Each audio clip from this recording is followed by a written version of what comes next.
Yo mga idol, kamusta? Sports Talk PH nga pala. Ang laban ni Gabalio, pag-usapan natin yan mga idol.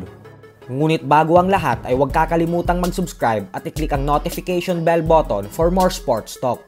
So kanina nga lamang po ay naganap na ang official and final weigh-in ng ating pambato na sa former world title challenger and former WBC interim bantamweight champion Reymart Gabalio.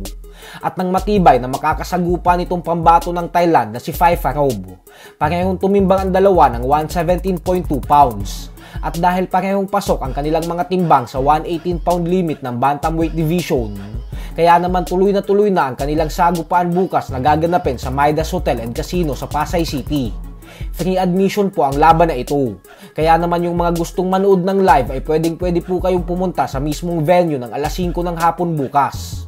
Nakataya po sa laban na ito ang pinanghahawakang WBO Oriental Bantamweight belt ni Gabalio. Bukod dyan ay hindi din talaga basta-basta ang dayong Thai fighter na ito.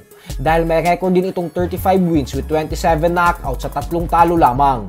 Kaya naman malaking hamon din talaga ito para sa ating pambato. Ito po ang magsisilbing pangalawang laban ni Gabalio sa ilalim ng trainer na si Nonito Donaire Sr. Inaasahan naman na pag naging matagumpay si Gabalio sa laban na ito, ay isang world title fight na ang susunod para sa kanya. Kung saan ayon mismo kay Donaire Sr. ay pag nanalo umano si Gabalio ay posibleng sila na ang maging mandatory challenger para sa current WBO Bantamweight World Champion Jason Moloney. Kaya naman napaka-importante po talaga ng laban ni Gabalio bukas. Ito po kasi ang magbibigay daan sa kanya upang muling mabigyan ng pagkakataon na mapalaban sa isang world title fight. Dahil alam naman nating lahat na hindi maganda ang sinapit niya sa unang sabak niya sa world title fight. Mahigit 2 taon na ang nakakalipas, kung saan tinalo siya via knockout ng kapwa Pinoy na si Nonito Donaire Jr. Sa kabilang banda naman mga idol ay sumabog nga po sa galit ang top-ranked boxing promoter Bob Arum sa naging laban ng current WBO Junior Welterweight World Champion Teofimo Lopez. Subalit wala naman nga pong problema si Arum kay Lopez. At bagko sa challenger na si Jamaine Ortiz talaga busit na busit si Arum.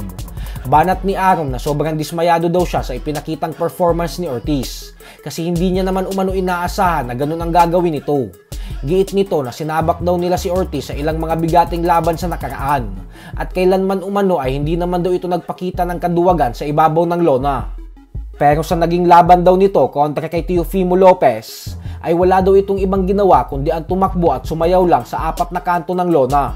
Hindi na umano boxing ang ginawa ni Ortiz. At ang pinaka nagpapainit umano ng ulo niya ngayon ay kapag naiisip niya na nagbabayad ang mga fans ng pagkamahal-mahal na ticket para manood ng live. Tapos ganitong klaseng laban lang daw ang mapapanood ng mga ito. Siya daw ang nahihiya para sa mga fight fans. Kaya wala daw talagang karapatan na manalo si Ortiz sa laban na ito.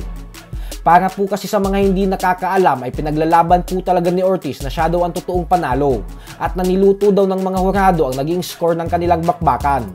Subalit ayon mismo kay Arum ay 2 rounds lang daw ang ibinigay niya kay Ortiz. Kaya hindi niya daw alam kung bakit naging 117 to 111 at 115 to 113 ang naging score ng mga hurado.